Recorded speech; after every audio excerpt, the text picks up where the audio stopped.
In a development that could reignite tensions, Israel has confirmed that the latest remains returned from Gaza do not belong to any of the hostages, dealing a significant blow to the fragile U.S.-brokered ceasefire in the Israel-Hamas conflict.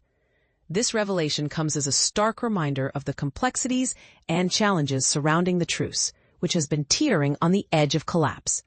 But here's where it gets even more complicated. The handover of these remains was part of a delicate exchange process, which has now been thrown into question. Earlier this week, Hamas transferred the remains of 3 individuals to the Red Cross, following Israel's return of 30 Palestinian bodies to Gaza on Friday. This exchange was seen as a positive step forward in the ceasefire agreement, which has been marred by mistrust and sporadic violence. However, a military official, speaking anonymously, had already warned that Israeli intelligence indicated the remains were unlikely to be those of the hostages taken during the October 7, 2023 attack on southern Israel. This attack, which sparked the ongoing war, has left deep wounds on both sides. And this is the part most people miss.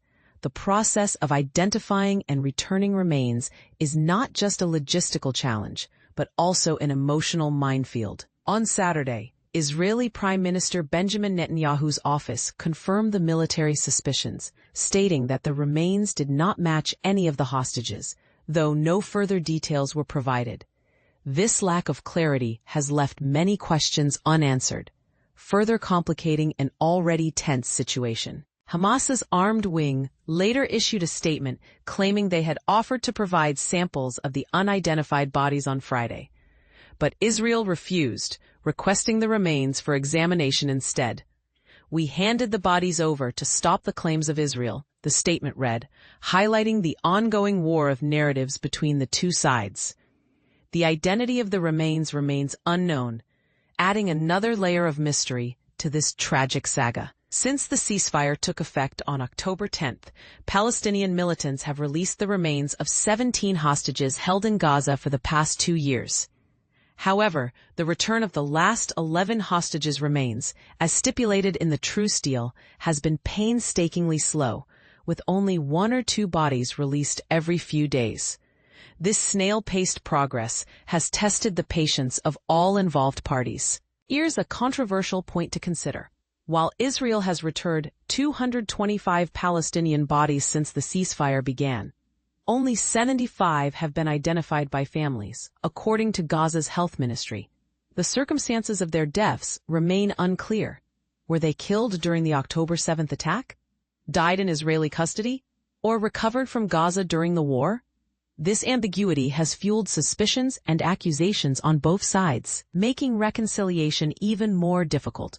The truce faced its most significant test earlier this week when Israel conducted strikes across Gaza, killing over 100 people in response to the killing of an Israeli soldier in Rafah and the incomplete return of hostages. This escalation underscores the fragility of the ceasefire and the deep-seated mistrust between Israel and Hamas. As the situation continues to unfold, one can't help but wonder, can a lasting peace ever be achieved in this cycle of violence and retaliation? We'd love to hear your thoughts. Do you think the ceasefire can hold, or is it destined to crumble under the weight of these ongoing challenges? Share your opinions in the comments below.